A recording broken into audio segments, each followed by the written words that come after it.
Welcome to Donmar TV News Channel. Ang gobyerno naging consistent sa pag-invoke ng soberanya at karapatan ng Pilipinas sa West Philippine Sea ayon sa palasyo.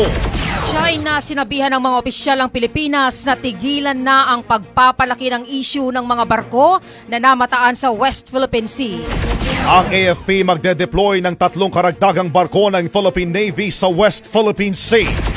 Mga kabrigada, inihayag po ng Malacanang na naging consistent ang National Task Force on the West Philippine Sea sa pag-invoke ng soberanya at karapatan sa mga territorial waters ng bansa. Sa isang pahayag ay sinabi po ni Presidential Spokesman Harry Roque na iginiit ni Pangulong Rodrigo Duterte ang importansya ng 2016 arbitral ruling sa 75th session ng United Nations General Assembly.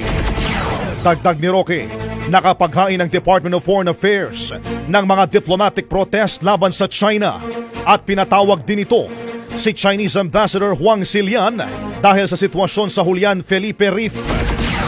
Binigyan din ng kalihim na pinaigting na ang presensya ng Philippine Maritime Security at Law Enforcement Forces sa munisipalidad ng Kalayaan para protektahan ang mga Pilipinong mangingisda at ang mga marine resources doon. Mababatid, nauna nang sinabi ni Foreign Affairs Secretary Teodoro Locsin Jr. na naghain po ang Pilipinas ng mga bagong diplomatic protest matapos mamataan ng gobyerno ang mahigit 200 Chinese militia vessels na nakapalibot sa West Philippine Sea. Ang China, sinabihan ang mga opisyal ng Pilipinas sa tigilan na ang pagpapalaki ng issue ng mga barko na namataan sa West Philippine Sea. Umapila ang Chinese Foreign Ministry sa mga opisyal ng Pilipinas na tigilan na ang pagpapalaki sa issue at pagbibigay ng negatibong reaksyon kaugnay sa sitwasyon sa West Philippine Sea sa kabila ng nagpapatuloy na tensyon sa mga pinag-aagawang teritoryo. Sinabi ni Chinese Foreign Ministry spokesperson Xiao Lijian na umaasa silang titigilan na ng Pilipinas ang pag-hype up sa issue para maiwasan ang anumang negatibong epekto sa bilateral relations at sa peace and stability sa South China Sea. Tugon ito ni Lijian sa pagpapatawag ng Department of Foreign Affairs sa Chinese Ambassador sa Pilipinas para ihayag ang pagkadismaya ng bansa sa patuloy na panghihimasok ng mga Chinese vessels sa Julian Felipe Reef o Whitsun Reef. Inihayag naman ni Lijian na handa ang China na resolbahin ang mga issue kasama ang Pilipinas sa pamamagitan ng friendly consultations. Binigyang diin naman ng Chinese official ang sinabi noon ni Pangulong Rodrigo Duterte na handa ang Pilipinas na resolbahin ang anumang issue sa pamamagitan ng diplomatic channels. But we are not insisting on the arbitral judgment. I know they are listening to us now. Nahihigop nila tayo sa satellite. Pero they better come up with ano ba talaga ang gusto nila. Because whether we like it or not, that arbitral judgment would be insisted not only by the Philippines, but by the whole countries dito sa Southeast Asia. May tama ang lahat Vietnam.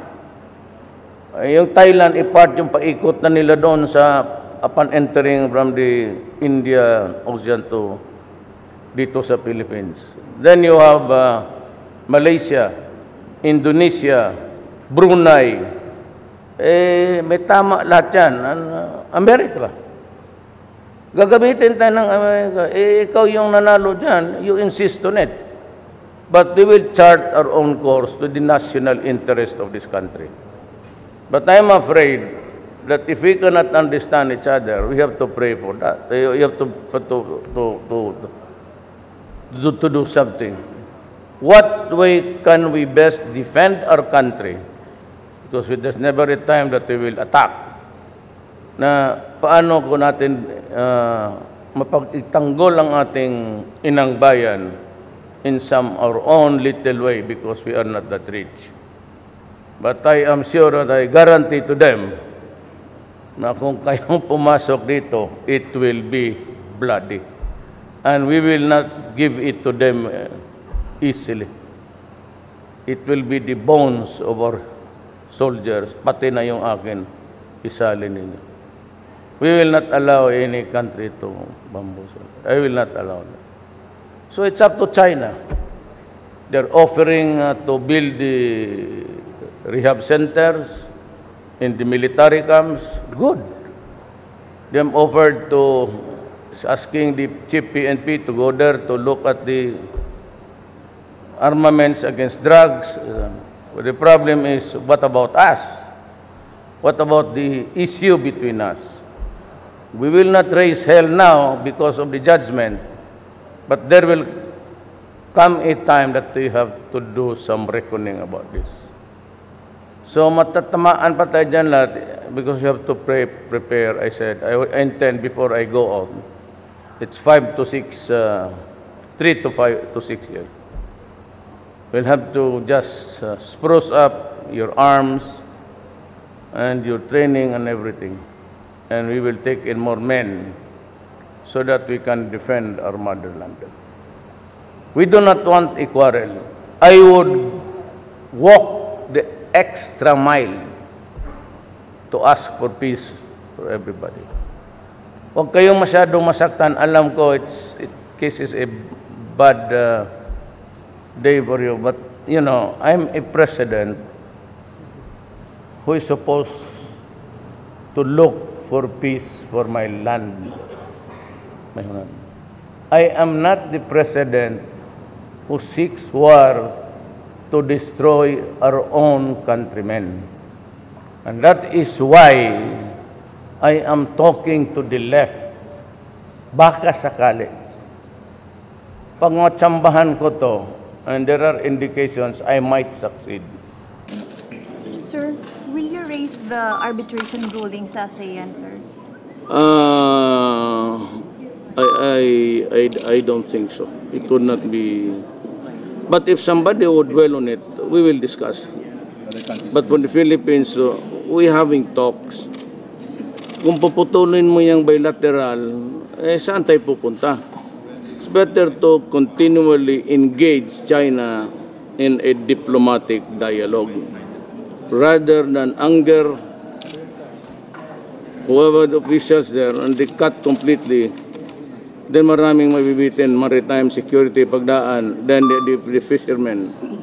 Now it's about time that they should consider returning the privilege to the Filipinos to fish there. Sir, part yan ng mga outcome ng visit din ni FBR? Well, I would say yes. The President Ramos did a very good job there.